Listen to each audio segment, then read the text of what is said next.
Alright folks, so in my last video on BCDs, any professional who watches that video is going to take some issues with what I said right away. The reason is, and I'm actually hoping my crew will point out these indiscrepancies, the reason is, this is not typically a release valve. I'm about to show you what this is for. Okay, the system is charged. We have pressure in the tank, okay, just under 2,000 PSI. Watch.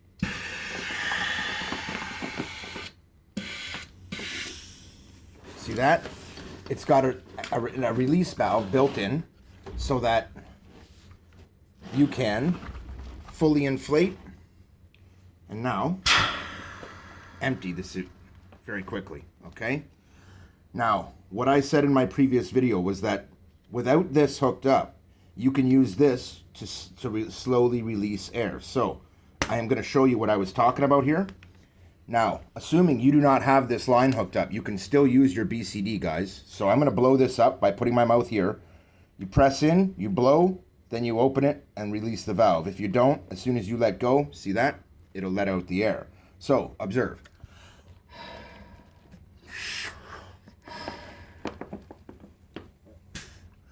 Now, with only 2 of my breaths, I was able to fill this.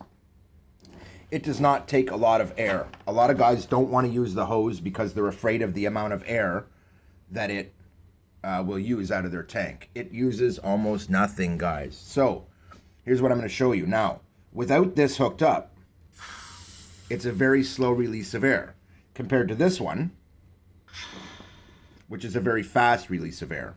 So, if you are blowing it up and you are not connecting here, you can still use this to fine-tune your BCD, and that was what I pointed out in the first video.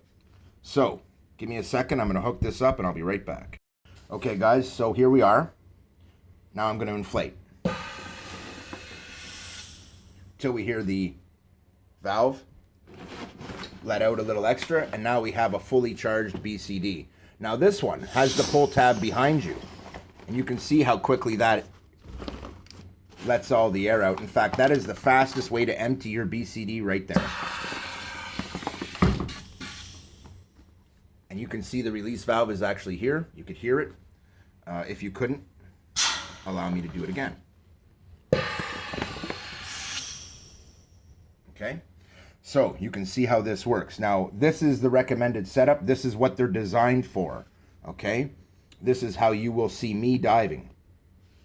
Now here we have your breather, okay? Usually you would have 2 breathers on a setup like this. In fact, most people are required to. They do ask that you do that, and I do not blame them. However, we do salvage work, and my second breather is actually a line that runs from the surface to an air compressor that will allow me to fill airbags, which means when I do my work, you may think from my setup that, oh my God, he doesn't have an octopus, he's only got 3 lines out. He doesn't have a compass. Oh my God, oh my God. Okay, well, I don't need a compass because I'm not navigating underwater. I dive on a boat that I can see. I get the boat. I bring it to the surface. In addition to that, I don't actually need a BCD a lot of times because once I'm on the boat, I'll be holding on to the boat as it comes up and it'll bring me to the surface with it. So there's a lot of reasons that I do the setups I do.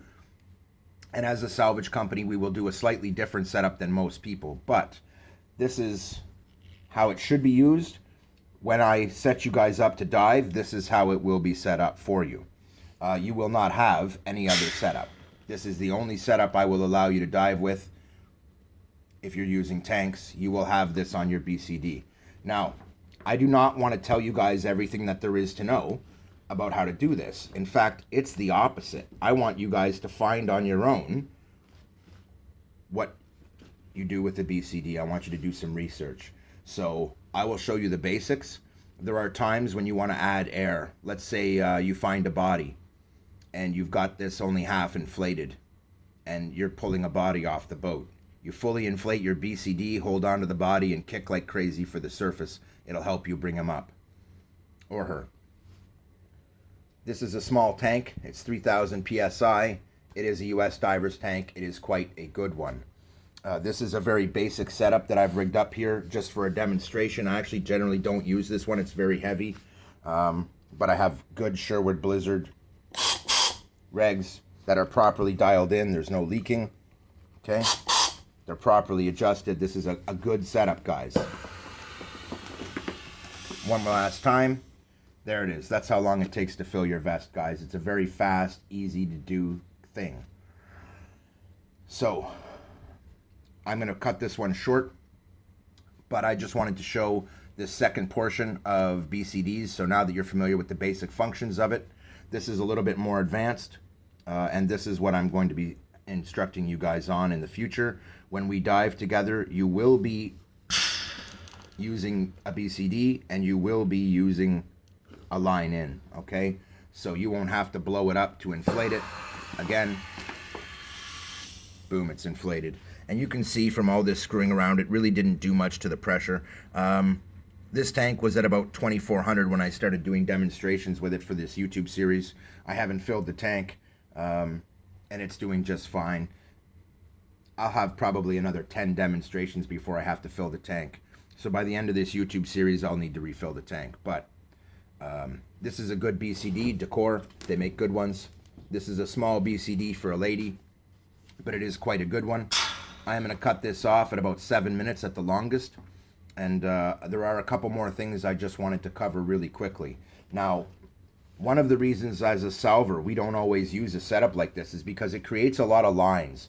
The more lines you have coming off of your tank, the more potential you have to catch them on something when you're inside of a boat.